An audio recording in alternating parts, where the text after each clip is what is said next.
aló. ¿Se escucha bien? Ya, dijimos Mateo 7 del 24 al 29, ¿cierto? Mateo 7. Ya, queridos hermanos, bueno, primero que todo les saludo con alegría, siempre me alegra estar aquí, así que un saludo para todos.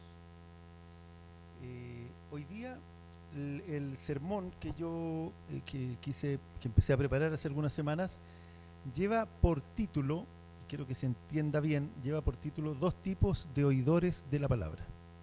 Lo que pasa es que la parábola de los dos cimientos puede ser abordada desde varios enfoques distintos. Entonces yo quise que fijáramos hoy nuestra atención en lo que la Biblia señala como dos tipos de oidores de la palabra, para que podamos examinarnos a nosotros mismos y ver en cuál de esos dos tipos estamos nosotros. ¿Ya?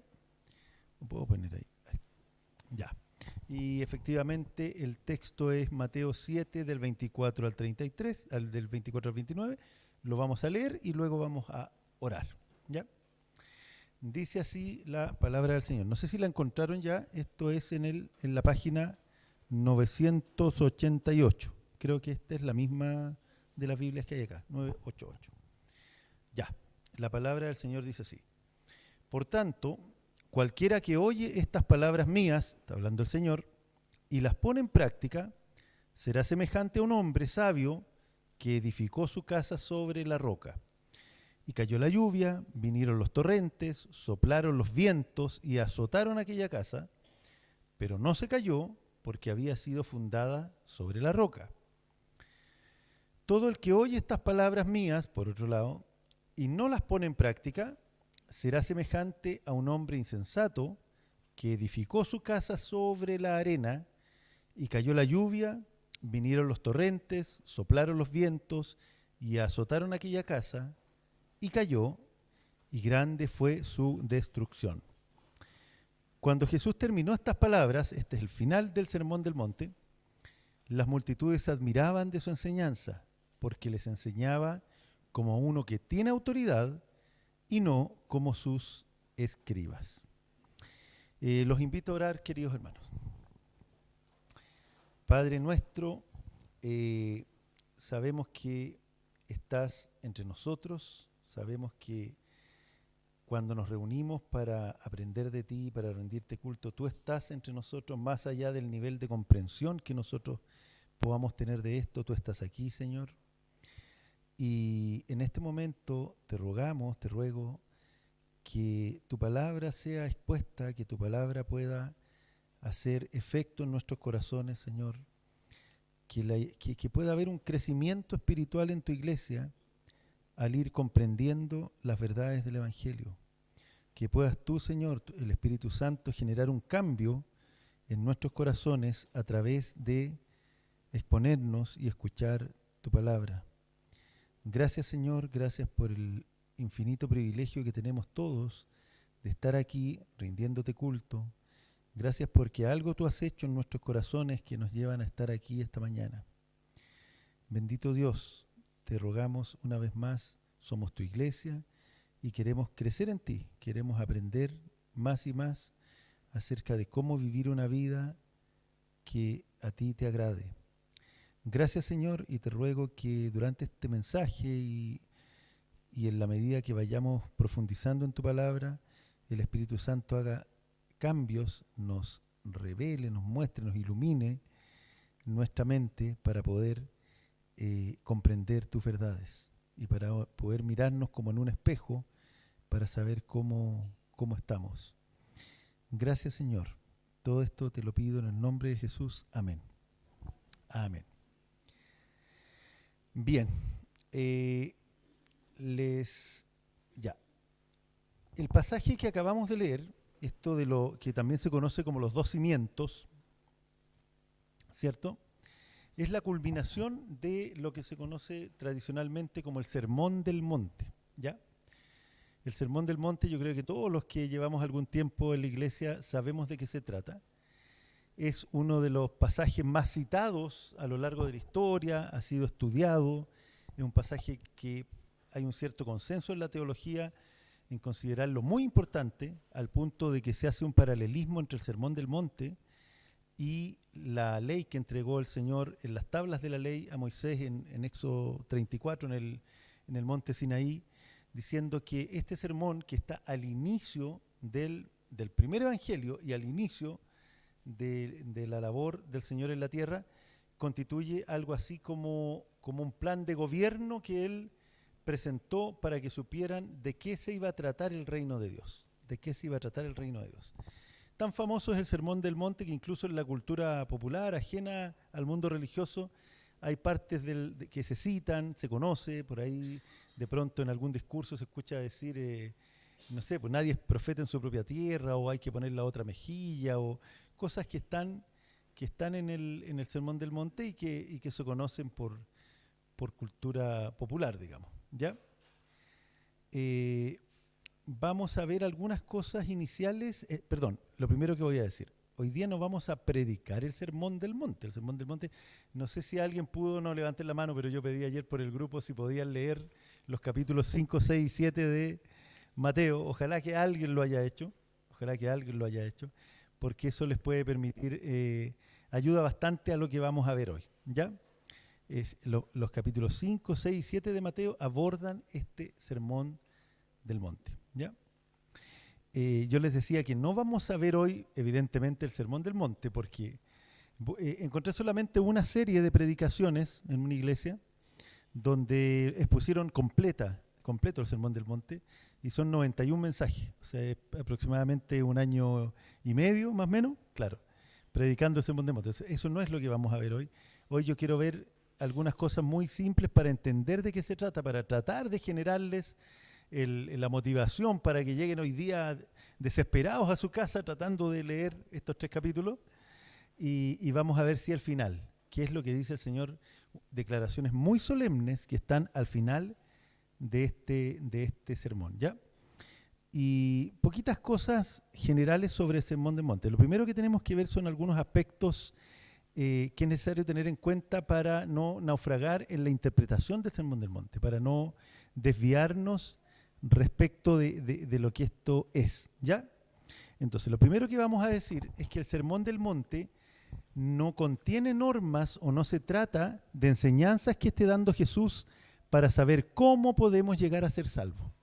Eso no es el Sermón del Monte. El Señor no está diciendo aquí, si ustedes hacen todo esto, entonces recién pueden ser salvos. Más bien, en el Sermón del Monte, Jesús está describiendo este nuevo reino, el reino de Dios, ¿ya? Está describiendo quiénes forman parte de él, cuáles son las demandas de este reino, del reino del Señor Jesús, y finalmente concluye con un llamado muy vehemente para su audiencia, para que ellos traten de entrar a este reino, digamos, ¿ya? Eso es lo primero. No es un conjunto de normas con las cuales el Señor dice, ustedes tienen que hacer esto, para poder ser salvos. Y decimos esto porque una lectura superficial podría llevar a esa conclusión, y a que todos concluyéramos, tuviéramos el temor de decir entonces nadie es salvo, porque vamos a ver que el Señor Jesús demuestra en el Sermón del Monte que nadie puede cumplir la ley. Eso es una cosa básica, ¿ya? Entonces, una primera cosa que tenemos que despejar, el Sermón del Monte nos está dando los requisitos para poder convertirse, para poder llegar a formar parte del reino de Dios, porque si así fuera, podríamos concluir una lectura aislada y superficial que lo que está avalando en definitiva es la salvación por obras. Si nosotros lo leemos así superficialmente, podríamos decir, a lo mejor aquí el Señor dice que el que no hiciere esto no entrará en el reino de Dios, entonces es por obras.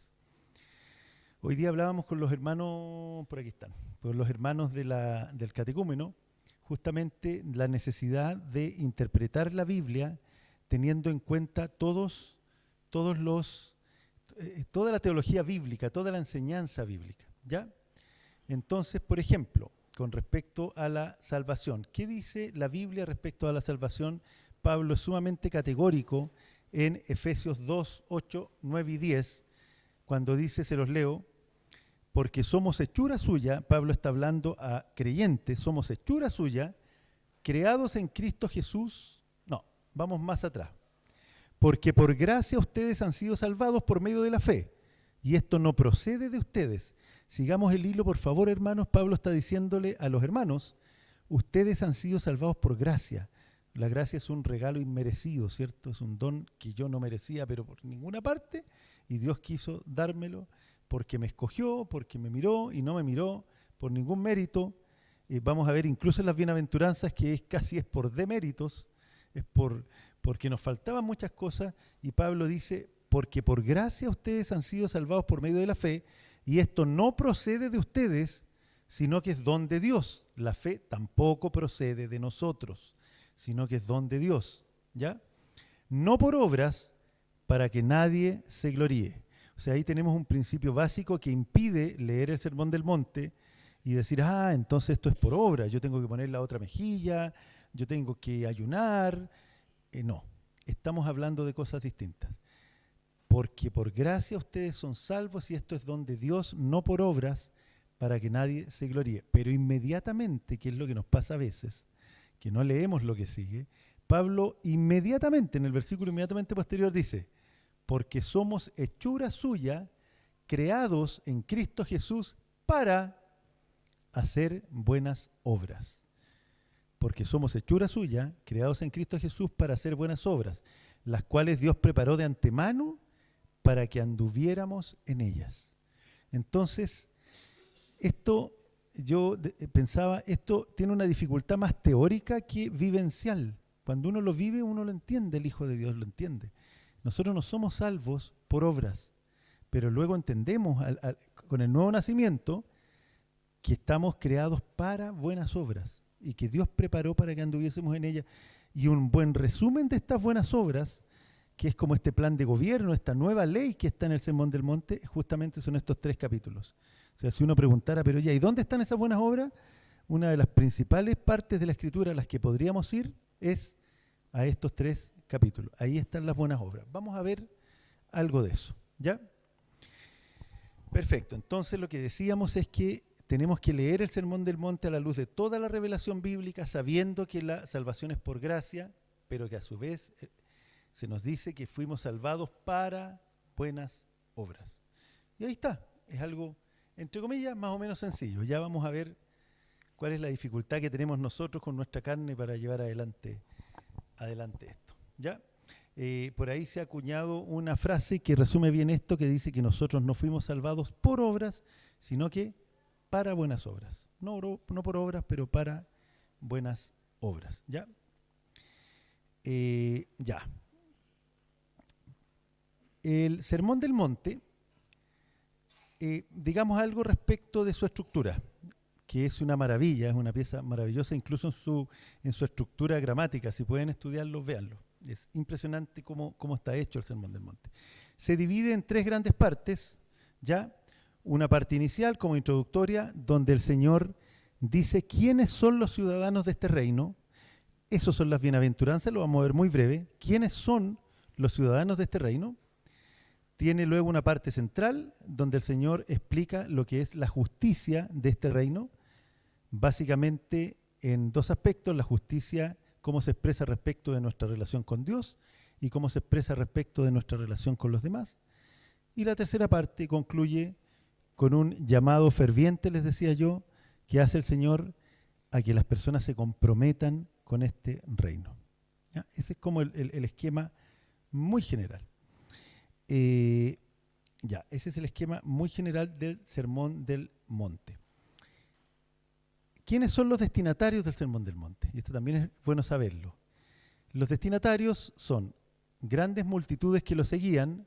Si leen ustedes los últimos versículos de Mateo 4, se habla de que el Señor iba por muchas aldeas sanando todas las enfermedades, predicando, y el Señor era, espero que entiendan bien la frase, pero era como un rockstar, digamos. O sea, el Señor dice que venían de todos los pueblos, querían estar cerca de Él, le traían los enfermos, eran todos sanados, podían estar horas escuchándolo, los alimentaba. Ya el Señor era famoso.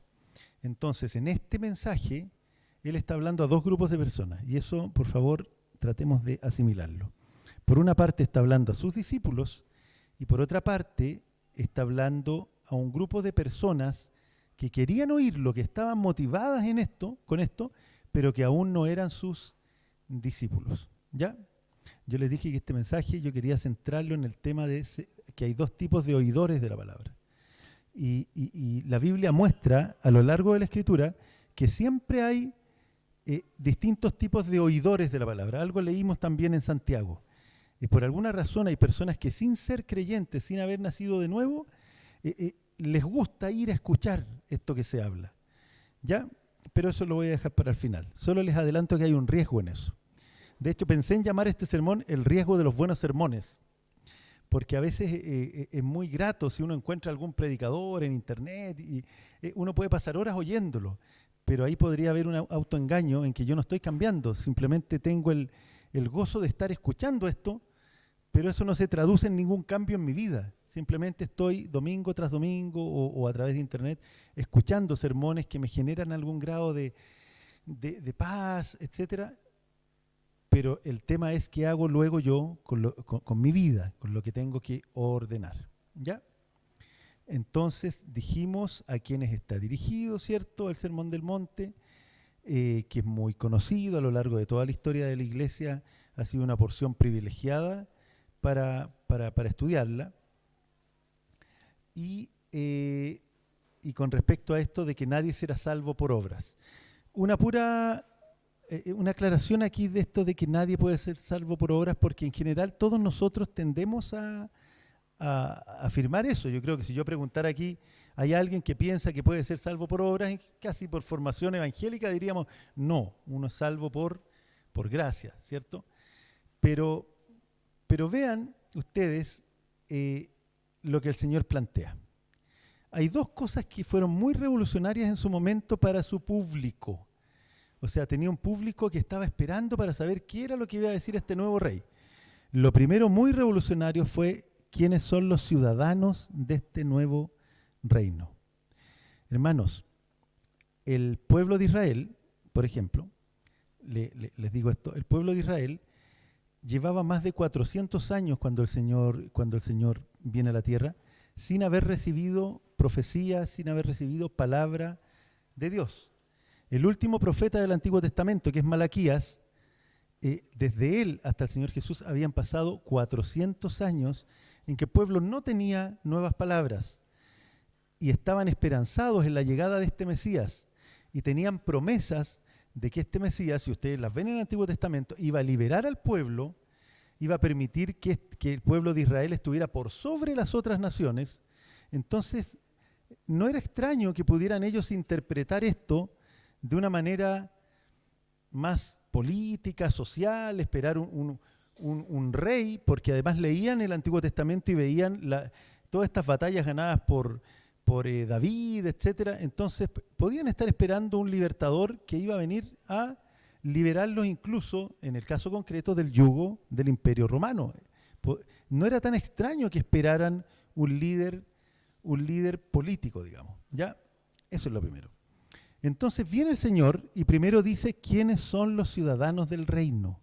La expresión bienaventurados, que yo creo que nosotros semánticamente como que la hemos entendido menos, yo estudiando los autores tratan de explicar qué significa lo que decía Jesús. La expresión bienaventurado es una expresión como de asombro, es como cuando uno dice, ¡oh, cuán felices son ellos! Es la misma que se usa en el Salmo 32, cuando el salmista dice, ¡oh, cuán feliz es el hombre a quien sus pecados le han sido perdonados! ¡Cuán felices son ellos! Entonces el Señor parte explicando quiénes son felices en el mundo. Y resulta que empieza con una lista que ustedes ya la habrán leído, les insisto que no vamos a detenernos tanto en el Sermón del Monte. Bienaventurados los pobres en espíritu. Los pobres en espíritu básicamente es lo contrario de autosuficiencia. El pobre en espíritu es el que reconoce su absoluta incapacidad. El Señor dice, ¡oh, qué felices los pobres en espíritu! Porque de ellos es el reino de los cielos. Felices los que lloran, porque serán consolados. Y empieza a nombrar puras personas que no tenían nada que ver con los parámetros del pueblo de su tiempo. Es como si en nuestra sociedad actual, donde hay una idolatría por el dinero o por los estudios superiores o por la fama, el Señor dijera, qué bienaventurados los que no tienen dinero, qué felices, qué dicha la de ellos. Qué dicha aquellos que no tienen ningún seguidor en ninguna red social, qué dicha los que no pudieron tener estudios formales. Entonces fue muy chocante a su vez, esperanzador para un grupo y seguramente muy desilusionante para otro grupo. El Señor parte rompiendo esta idea que tenemos los seres humanos, si al final ese es todo nuestro problema, de querer tener una justicia propia e inventarnos criterios nuestros acerca de qué es lo mejor y qué no. ¿Ya? Y luego de eso ya viene el otro problema. Cuando el Señor empieza a hablar de cómo es la justicia divina, empieza a demostrar que todos, absolutamente todos, pecamos. O sea, aquí voy a buscar y les voy a leer. El sermón declara culpable a todo aquel que se haya enojado contra su hermano. 5:22. No sé si con esto quedará en pie alguien aquí, uno de nosotros que diga, no, yo estoy libre de este pecado.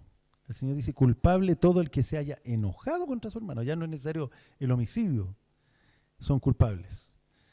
Culpable todo aquel que alguna vez, aunque haya sido en redes sociales, aunque haya sido en el ámbito que sea, por un momento, dice, haya mirado de manera codiciosa a alguna persona que no es su cónyuge, que haya tenido algún pensamiento al respecto.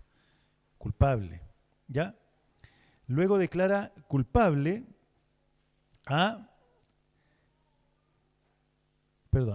cualquiera que haya respondido una ofensa con otra ofensa. Esto lo conversábamos hace un rato con los hermanos. Cualquiera que dice no resistan al que es malo. Cuando alguien me haya querido atacar, me haya insultado gratuitamente, sin que yo lo merezca, dice no lo resistan, no se defiendan ustedes.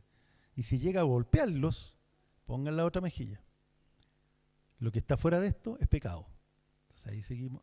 En definitiva, el Señor les demuestra su absoluta incapacidad, nuestra absoluta incapacidad, para cumplir la ley, y así podríamos seguir con todos los ejemplos. El que no cumple su palabra, dice que su sí sea sí y su no sea no. O sea, si usted alguna vez asumió un compromiso en lo que sea, lo cumplió. Y usted dijo no, tiene que ser no. Si usted se salió de esto, ya es culpable. Entonces vamos quedando todos así como, ¿quién va a poder ser salvo entonces? Si lo interpretáramos así. Ya, entonces aclaremos para que no malinterpretemos esto dentro de la congregación, que aquí no se trata de asustar a personas que somos hijos de Dios y decir, no, usted tiene que dudar de esto. No, el tema no va por ahí. Pero sí, también el Sermón del Monte es una advertencia seria, solemne y terrible para personas que, participando en experiencias religiosas, creen ser hijos de Dios y, dice la Biblia, no lo son. Eso hay que decirlo y lo dice el Señor. O sea, el Señor también es categórico en eso y es un llamado extremadamente solemne. Los versículos 21 y siguientes del capítulo 7, el Señor dice así: no todo el que me dice Señor, Señor, entrará en el reino de los cielos, sino el que hace la voluntad de mi Padre que está en los cielos. Muchos me dirán en aquel día, Señor, Señor, ¿no profetizamos en tu nombre? Y en tu nombre echamos fuera demonios, y en tu nombre hicimos muchos milagros. Entonces les declararé, jamás los conocí, apártense de mí, los que practican la iniquidad. Este sí que es un llamado, como les decía yo, serio, solemne y terrible, para que cada uno se revise a sí mismo si estamos en la fe. El Señor lo que está diciendo aquí, y ya vamos a hacer confluir estas dos partes para que se entienda, lo que está diciendo el Señor, y no es una alegoría, el Señor está diciendo que en el día del juicio van a haber muchos, y fíjense que además dice que son muchos, no dice va a haber un grupo, va a haber algunas denominaciones, no dice nada de eso, dice, van a haber muchos de entre ustedes que ese día van a llegar convencidos de que son hijos de Dios. Y le van a decir, Señor, Señor. Por ahí algún autor decía cuáles pueden ser las causas de este autoengaño, las causas de creer que somos salvos sin serlo. Y nombraba, se los digo sucintamente, algunas como como la puritud de nuestra ortodoxia, de nuestra doctrina. Y lo vinculaba con esto de llamarlo Señor en un ámbito, en un contexto en que Señor, Señor era solo Jehová, digamos. Entonces ellos reconocían a Jesús como Señor. Entonces dice, podríamos estar autoengañados por la pureza de nuestra doctrina, de nuestra ortodoxia. Otros podrían estar engañados, según el texto, por aspectos emocionales, por sentir que no, que yo estoy súper comprometido, o incluso con manifestaciones carismáticas. Dice, Señor, yo en tu nombre hice cosas importantes, eché fuera demonios. En tu nombre, Señor, yo profeticé. Hay un espacio para el autoengaño ahí. El Señor dice que en aquel momento los va a mirar y les va a decir, yo jamás los conocí. Yo no sé quiénes son ustedes. Qué tremendo eso. Eso algún día va a ocurrir, hermanos. Y hay que orar y por eso hay que predicar estas cosas y por eso hay que llamar a las personas a que conozcan al Señor. Entonces, ¿en qué quedamos? ¿En qué quedamos? Porque por una parte sabemos que nadie cumple a cabalidad el estándar del Señor, pero que sin embargo somos salvos por gracia. Pero por otro lado también el Señor dice que algunos le van a decir Señor, Señor, y Él les va a decir, apártense de mí, hacedores de maldad, porque no todo el que me llame Señor, Señor, sino el que hace la voluntad de mi Padre que está en los cielos. El que cree en Cristo, el que ha experimentado un nuevo nacimiento, obedece a Cristo. Esta no es una obediencia perfecta, por supuesto, pero es una obediencia sincera. Es una obediencia sincera. Nosotros desde este lado del cielo jamás vamos a poder cumplir con todo lo que el Señor nos demanda, ¿ya? Pero, ¿qué es lo que tienen los hijos de Dios? Un deseo genuino de hacer la voluntad de Dios.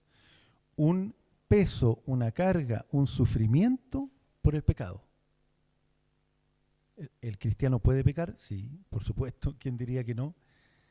Pero puede pecar y quedarse tan tranquilo y no experimentar ninguna lucha y decir, no, esto ya esto es por gracia. No, ahí está el autoengaño que lo vamos a ver después. El cristiano quiere hacer la voluntad de Dios, lucha por no pecar. Primera de Pedro dice en una parte que las pasiones carnales batallan momento tras momento contra nuestras almas. Y hermanos, los que conocen al Señor saben que esto es una lucha de todos los días.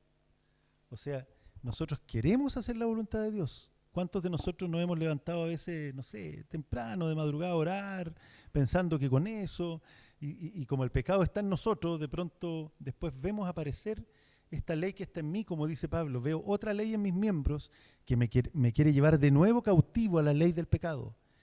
Pero el cristiano está experimentando esta lucha que verdaderamente, hermanos, a veces los que lo han vivido es una lucha, ¿cuál sería el adjetivo? Agónica, es una lucha complicada. Hay que renunciar a muchas cosas. Tenemos que renunciar a partes de nosotros mismos, tenemos que renunciar a gustos que tenemos. Señor, quiero hacer tu voluntad. El punto es que todo aquel al que no le haga sentido esta lucha de la que estamos hablando, que no exista para él, según lo que dice el Señor, esa persona no le conoce. Quien no conoce esta lucha contra el pecado, quien no la ha experimentado, el Señor lo dice, no yo, afortunadamente, dice que no le conoce. Todo aquel que se encuentra ajeno a esta lucha, no importa su doctrina ni las emociones que experimente o las actividades religiosas en que esté envuelto, tal persona no ha sido transformada por el poder de la gracia de Dios. Eso nos dice Jesús en el Sermón del Monte. Bueno, dos cositas respecto del sermón mismo. Yo les dije primero la importancia y el significado. Creo que ya hablé de ambas cosas, ¿sí? O sea, la importancia a lo largo de los 20, 21 siglos de cristianismo, esta ha sido una de las piezas más estudiadas, más aprendidas, en que los cristianos hemos encontrado una guía para saber cómo debemos vivir en esta tierra, ¿cierto? Toda la Escritura es inspirada por Dios, pero sabemos que hay partes en que está explicado de manera más como sistematizada todo lo que el Señor quiere. A eso me refiero con que es uno de los pasajes más conocidos. El significado, les decía yo, que es como la nueva ley, es como el nuevo plan de gobierno. En esto hay cierto consenso entre los teólogos. El Sermón del Monte, al igual como hay un paralelismo con las tablas de la ley, el Sermón del Monte es aquella parte en que Jesús explica cómo va a funcionar este reino ahora, de qué se tratan las leyes del reino. Ya, por lo tanto, es extremadamente importante. El contexto bíblico ya lo dijimos, ¿cierto?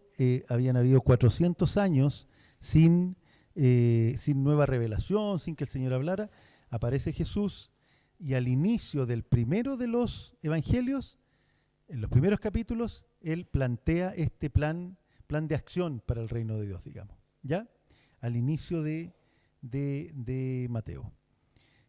Mateo es un libro que está principalmente dirigido a los judíos, principalmente, y por eso es que, por ejemplo, tiene más citas del Antiguo Testamento que los otros 3 juntos. El Señor le importaba explicarle a ese remanente que quedaba durante estos 400 años, que no es poco, yo por ahí anoté, traten de pensar lo que sería el mundo en 1624, yo creo que salvo alguien que estudie historia, ya se nos escapa, pero ¿qué era nuestro mundo hace 400 años? Hubo 400 años en que el Señor no habló, luego aparece Jesús, y después de todo ese tiempo plantea este plan de acción, ¿ya? Eso es en lo político. Ellos estaban esperando un rey y resulta que se encuentran con este señor que plantea un tipo de verdades que no tienen que ver con lo que ellos estaban esperando. Ellos esperaban un reformador social, alguien que los librara del yugo del Imperio Romano, y encuentran a este señor que apunta principalmente al corazón, a que los cambios van de dentro hacia afuera. En el Sermón del Monte, si ustedes lo revisan, no van a encontrar nada parecido a una propuesta de cambios en las políticas de cómo organizar la vida de los hombres, ni en cambio en las políticas económicas. El Sermón del Monte apunta al corazón de las personas en esta idea de que el reino de Dios opera desde dentro hacia afuera, que los cambios van a venir de dentro hacia afuera. En el ámbito religioso, por otra parte, y esto también es bueno saberlo para lo que viene después, para nosotros, muy brevemente, en aquel tiempo había, digamos, dentro de la Palestina de aquella época, 4 principales grupos religiosos, ¿ya? Así, muy rápido. Hay unos que todos conocemos, ¿cierto? Que son los fariseos, ¿no? Y los fariseos son los más conocidos. Ya, los fariseos eran aquellos que creían, para decirlo de manera muy sencilla, que creían que el kit de servir a Dios estaba en el respeto irrestricto de todas las normas, y sobre todo formales incluso, ¿cierto?, que estaban en el Antiguo Testamento. Ya ellos se preocupaban, eran los tradicionalistas, digamos. Ellos querían que no se perdiera ninguna norma del Antiguo Testamento, e incluso habían llegado a crear normas propias que no tenían ningún asidero, algunas de ellas en la Biblia, pero también las imponían a los hombres. Ya no vamos a ver ejemplos de eso, pero tenían una cantidad de normas muy especiales. Ya son los tradicionalistas, los fariseos. Luego estaban los saduceos, ¿cierto? Los saduceos serían algo así como, por favor, no pidan una rigurosidad técnica total, pero serían como los liberales, los modernistas. Ellos, por una parte, no tomaban en cuenta para nada estas normas como formales de los fariseos, pero por otra parte, también habían dejado de lado varias cosas que no le acomodaban de lo que la Biblia, de lo que el Antiguo Testamento sí decía. Los saduceos no creían en la resurrección, no creían en los milagros, no creían en un montón de temas, y eran como más liberales en ese sentido, ¿ya? No creían en una vida futura. Uno dice, bueno, entonces, ¿en qué creían? No, ellos tomaban algunas normas morales para moverse, pero los saduceos eran más liberales.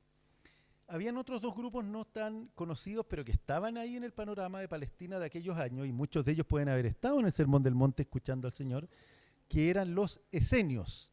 Los esenios eran los pietistas de la época. Los esenios sostenían que la verdadera espiritualidad consistía en apartarse, ¿cierto?, para poder vivir una vida retirada cumpliendo lo que Dios dice. Ya eso más o menos decían los esenios. Ellos apelaban al aislamiento y al ascetismo. Esto de ser una asceta, ¿cierto? Es como dejar de lado mis placeres terrenales, dedicarme a la lectura, ojalá ayunar bastante, ya, los esenios. Y finalmente estaban los celotes, los que hayan visto The Chosen, les puede sonar más el perfil que tienen los celotes. Los celotes eran, ¿cierto?, fanáticos nacionalistas que ellos creían, pero lo creían, es fácil juzgar desde fuera como si nosotros fuéramos muy buenos. Ellos creían que la única manera de hacer algo concreto por el reino de Dios era tomar las armas y levantarse en una revolución contra el imperio abusador que era el imperio romano. ¿Ya? Los celotes entonces eran unos revolucionarios activistas. Este es el panorama, hermanos, en que aparece el Señor Jesús con el Sermón del Monte. La pregunta sería, de estos 4 grupos que yo les nombré, ¿con cuál de ellos encaja el Señor Jesús? ¿Con cuál encaja? Con ninguno. Con ninguno. El Señor no encaja con estos grupos. ¿Ya? Una pequeña cosa, ¿cómo vamos con los tiempos? Ayúdenme, hermanos, porque si no puedo estar aquí hasta las 3 de la tarde. Ya. 3 líneas sobre la fiabilidad del Sermón del Monte. Porque todo este mensaje yo de verdad aspiro, me gustaría motivarlos a que todos nosotros hoy día en la tarde en la casa leamos el Sermón del Monte. La fiabilidad del Sermón del Monte. Esto puede sonar súper obvio porque uno dice, bueno, el autor es el Señor Jesús, así que es fiable. Claro.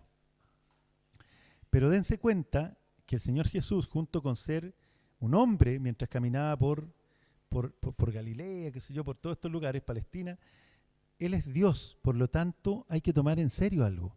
Cuando el Señor nos dice que los felices, que el verdadero concepto de felicidad está, por ejemplo, en los que sufren por causa de la justicia, el Señor está diciendo una verdad.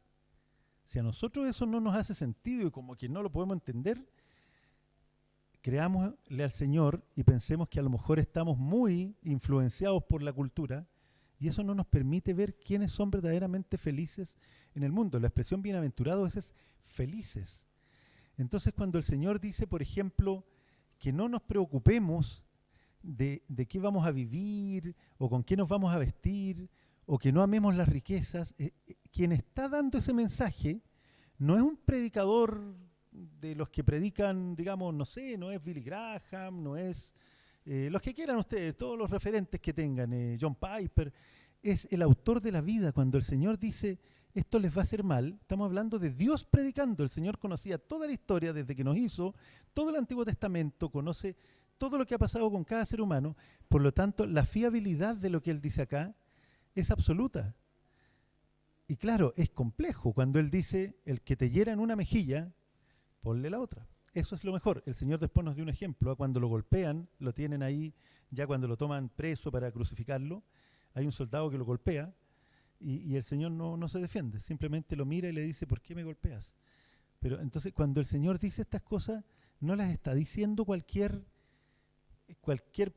persona. Él sabe cómo funcionamos y Él dice, si ustedes hacen esto, van a ser felices, y siempre hay una mirada escatológica, porque su recompensa va a ser grande en el cielo. Dice. No se preocupen, cuando Él dice no se preocupen por construir tesoros en la tierra, no se preocupen por eso, que la casa más grande, que el auto más bonito, no se preocupen, dice, construyan tesoros en el cielo. Cuando Él dice eso, el Señor ya conoce, Él sabe lo que viene, o sea, podemos fiarnos de manera absoluta, no es alguien que se va a equivocar, decir, oh, mira, me diste este consejo y después no resultó. Esa es la fiabilidad del Sermón del Monte. Ya, creo que el resumen yo básicamente ya lo hice, ¿cierto? Primero se define quiénes son los ciudadanos del reino, luego se habla de la justicia del reino, tanto respecto de Dios como de los demás, y en la última parte, que es lo que vamos a ver ahora para concluir, el Señor hace este llamado ferviente a que nosotros tomemos una decisión. El Señor desesperadamente les dice, no se vayan por el camino angosto, por el camino ancho, vengan por el camino angosto, no hagan esto, por favor. Es como casi que los estás amarreando para decir, reaccionen, están expuestos al infierno eterno, reaccionen. Ya. vamos a ver entonces esta ferviente exhortación que hace el Señor en Mateo. Vamos primero con, bueno, los dos constructores, aquí están. Ya. ¿Cuál es el punto aquí en Mateo 7, 24 al 29? Ya estamos en la última parte del sermón, no se preocupen. ¿Cuál es el punto en Mateo 7, 24 al 29? Que el Señor sabe que de las personas que lo están escuchando, no todos van a tomar en cuenta y van a hacer aquello que Él sabe que tienen que hacer. ¿Ya? Leamos nuevamente Mateo 7, 24 al 29. Es bueno repetirlo. 7, 24 al 29. Dice así. Por tanto, dice el Señor Jesús, después de todo esto que habló, cualquiera que oye estas palabras mías y las pone en práctica, será semejante a un hombre sabio que edificó su casa sobre la roca. Y cayó la lluvia, vinieron los torrentes, soplaron los vientos y azotaron aquella casa, pero no se cayó porque había sido fundada sobre la roca. Todo el que oye estas palabras mías y no las pone en práctica, será semejante a un hombre insensato que edificó su casa sobre la arena, y cayó la lluvia, vinieron los torrentes, soplaron los vientos y azotaron aquella casa, y cayó, y grande fue su destrucción. Similitudes entre los dos constructores, digamos, estos dos constructores de casas. Primero, los dos están expuestos a la misma palabra. Aquí el Señor no le está hablando a aquellas personas que en su tiempo también andaban fuera, si no todos fueron a escuchar a Jesús. El Señor le está hablando a las personas que van a exponerse a la palabra. Solo a ellos les está hablando. ¿Ya? Entonces tenemos similitudes entre ambos, es que los dos están expuestos a la misma palabra, al mismo sermón. Segunda similitud, ambos construyen sus casas. Aquí digamos algo que esto es inevitable, ¿ya? Porque ¿qué entendemos por construir una casa? Claro, en la parábola es construir una casa, pero en general algunos teólogos dicen todo lo que hacemos, todo cómo vivimos, cómo criamos a nuestros hijos, si no queremos tener hijos, si queremos estudiar algo, cambiarnos de ciudad, todo eso implica construir nuestra vida, digamos. Cada uno construye su casa, su vida, pero ambos en este caso construyen sus casas, construimos nuestra vida. Tercero, muy importante, mientras no vengan las pruebas, no se notará la diferencia entre ambas casas. Y aquí quiero que nos detengamos un segundito, hermano. Piensen en estos constructores, ¿no es cierto? Uno se preocupó de cavar profundamente, hacer un fundamento sólido encima de la roca, y la casa iba a resistir. El otro dijo, no, mucho trabajo, construyó en la arena. Mientras no hayan lluvias, mientras el clima esté bonito, se van a ver dos casas prácticamente iguales. Además estamos hablando de dos personas que iban a escuchar lo mismo, recibían la misma palabra. O sea, uno podría decir, sí, son dos hijos de Dios normales, y eso va a ocurrir en periodos que no hayan pruebas. Viendo yo, y aquí quise citar este ejemplo, no sé si alguno de ustedes ubica a Francis Schaeffer, un hermano que tiene algunos libros y videos y es bien especial. Si no, lo pueden buscar. Francis Schaeffer tiene unos videos sobre historia del arte, pero en un momento él muestra unos puentes medievales que están hasta el día de hoy, 2024, ustedes pueden ir, y hay unos puentes medievales por donde pasan, por ejemplo, carretas o peatones, y Francis Schaeffer dice, estos puentes llevan 1000 años o más de 1000 años aquí. Sin embargo, bastaría que viniera un camión normal de los que pasan todos los días por fuera de nuestras casas para que este puente se viniera abajo. O sea, en el fondo no son fuertes, pero como se han encargado, por supuesto, por razones patrimoniales, de no someterlos a demasiado peso, se han mantenido. Pero, dice él, bastaría cualquier camión repartidor de gas, digamos, y el puente se vendría abajo. ¿Ya? Es importante pensar esto y pensarlo para nuestras vidas. Nosotros necesitamos un fundamento profundo, una relación con Dios, porque si no podemos por un tiempo funcionar, entre comillas, relativamente bien, entre comillas, ¿cierto? Y sí, tratar de cumplir con nuestras cosas, pero cuando vengan, esto que menciona el texto, las lluvias, las tormentas, los terremotos, lo que venga, dice, una de las casas resistió porque el fundamento era firme y la otra se vino abajo y fue grande su destrucción. ¿Ya? ¿Por qué? ¿Qué fue lo principal? ¿Cuál fue la principal diferencia entre uno y otro? Que uno construyó en la roca y el otro no. ¿Qué es la roca en esta parábola? Voy rápido para terminar. En esta parábola, principalmente, porque la Biblia en muchas partes dice que Jesús es la roca, y eso es absolutamente así. En esta parábola, cuando se está hablando de la roca, principalmente se está hablando de la palabra. Lo dice claramente el Señor Jesús. El que cumple estas palabras está construyendo sobre la roca. La roca es la palabra. ¿Ya? Ya, eso es lo primero. Entonces, algunos oyen y no hacen, y otros oyen y hacen. ¿Por qué hay personas que pueden querer escuchar los mensajes del Señor Jesús, los mensajes de la iglesia, pero no tener interés en cumplirlos? Aquí está el tema primero del autoengaño. ¿Ya? Hemos hablado en otros mensajes del autoengaño, pero puede haber un autoengaño. Esas personas que están reclamándole a Jesús en el día del juicio, hermano, esto que dice el Señor es verdad, esto que va a haber gente y van a ser muchos, y esto es terrible, digamos, que van a estar en cierta medida convencidos de que eran salvos y van a empezar a argumentar, Señor, yo era de los tuyos, yo iba a la iglesia, te decía Señor, es más, yo daba bienes, yo hacía milagros. Entonces puede haber un autoengaño consistente en no darse cuenta que no nos hemos rendido al Señor. ¿Ya? Y aquí es donde quiero que vayan a Santiago, y con esto terminamos, a Santiago 1, 23 al 25. Santiago 1, 23 al 25, la lectura alternada me parece que fue ahí. Santiago 1, 23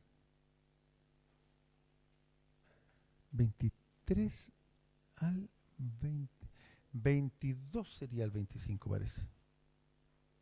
22 al 25. Dice así: sean hacedores de la palabra y no solamente oidores. Perdón, vámonos uno más atrás, hermanos, disculpen, pero creo que es necesario. Por lo cual, 21, por lo cual, desechando toda inmundicia y todo resto de malicia, reciban ustedes con humildad la palabra implantada, que es poderosa para salvar sus almas. Sean hacedores de la palabra y no solamente oidores que se engañan a sí mismos. Porque si alguien es oidor de la palabra y no hacedor, es semejante a un hombre que mira su rostro natural en un espejo, pues después de mirarse a sí mismo e irse, inmediatamente se olvida de qué clase de persona es. Pero el que mira atentamente a la ley perfecta, la ley de la libertad, y permanece en ella, no habiéndose vuelto un oidor olvidadizo, sino un hacedor eficaz, éste será bienaventurado en lo que hace. Y esto es lo último, hermano, cuando yo les decía, yo quería planteárselos como dos tipos de oidores y el riesgo de escuchar buenos sermones. Y aquí voy a aterrizar en nuestra iglesia, ¿ya? Después de toda esta... porque más allá de las opiniones que tengan cada uno, a veces hay buenos sermones. A mí en lo particular me gustan, por ejemplo, me gusta mucho escuchar predicar a algunos pastores de la iglesia presbiteriana, incluido el pastor Rodrigo y otros más. Hay buenos sermones. Pero de pronto recordé algo que vi en otras épocas, y que a veces nos podemos volver personas que quieren escuchar buenos sermones. Porque hay algo que pasa, ¿cierto? Hay algo cómodo, hay algo que uno se expone a la palabra, uno dice, sí, esto es verdad. Lo que dice Santiago es que el riesgo que tenemos ahí, cuando la palabra es clara, cuando el Señor habla a través de la palabra, lo que ocurre es que nosotros nos miramos como en un espejo, nos vemos como somos. El ser humano tiene una tendencia al autoengaño. Si eso le parece muy psicologista, entonces digamos, engañoso es el corazón por sobre todas las cosas y perverso, lo dice la Biblia. Nosotros tendemos a engañarnos a nosotros mismos.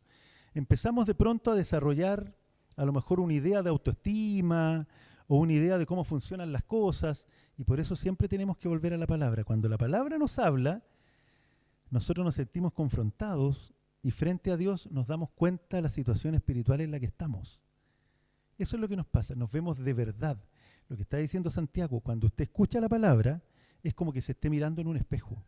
A veces a veces lo que vemos no nos gusta, pero tenemos la infinita misericordia del Señor y podemos orar por piedad y todo. A veces, por ejemplo, vamos a poner ejemplos bien concretos. A veces tenemos temas no resueltos, estamos extraños y se predica sobre el perdón. Y es re complicado cuando pasa eso. Yo lo he vivido, no sé si algunos de ustedes, uno dice, no, que no prediquen hoy día sobre el perdón cuando uno está enojado con algún familiar y no quiere esperar que pase el tiempo. Cuando uno escucha al Señor, uno dice, ya, lo que yo tengo que hacer es, Señor, humillarme y pedir perdón o acercarme.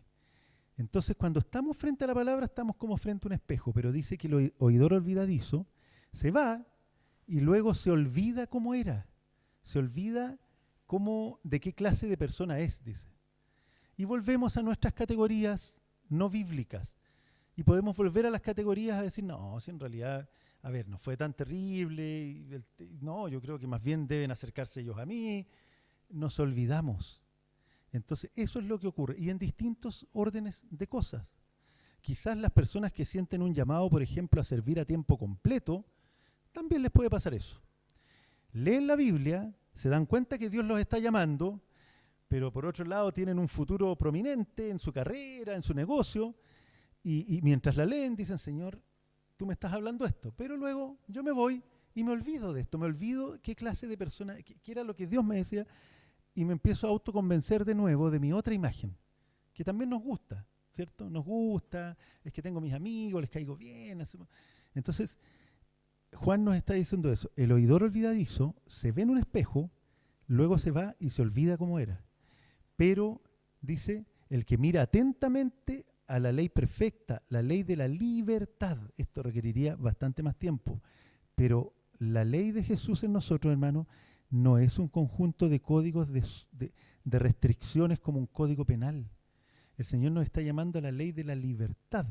En Cristo somos libres. ¿De qué? De otro amo que teníamos, que era el pecado. Entonces dice el Señor, vengan a la ley de la libertad. El que ama, el que está conectado con el Señor, puede actuar en libertad. En ese sentido, se puede distorsionar mucho esta frase, pero en ese sentido hay una frase de un autor católico, no recuerdo quién es, pero que dice, ama y haz lo que quieras. El que ama puede actuar en libertad. Cuando nosotros estamos en el Señor podemos ser libres, podemos ser más libres para amar, para hablar con los hermanos, Entonces el que mira perfectamente la ley de la libertad y permanece en ella, no habiéndose vuelto un oidor olvidadizo, sino un hacedor eficaz, este será bienaventurado en lo que hace. Entonces, a modo de conclusión, hermanos queridos, este mensaje, más que hablar de un tema concreto, tiene que ver con cómo escuchamos y qué estamos haciendo con lo que aprendemos. Nosotros venimos, por ejemplo, oyendo una serie hace mucho tiempo sobre Juan, donde hemos aprendido cosas extremadamente profundas, extremadamente importantes acerca de qué debemos hacer con nuestras vidas. Pero la pregunta una vez más es, ¿vamos a ser oidores olvidadizos o vamos a poner por obra?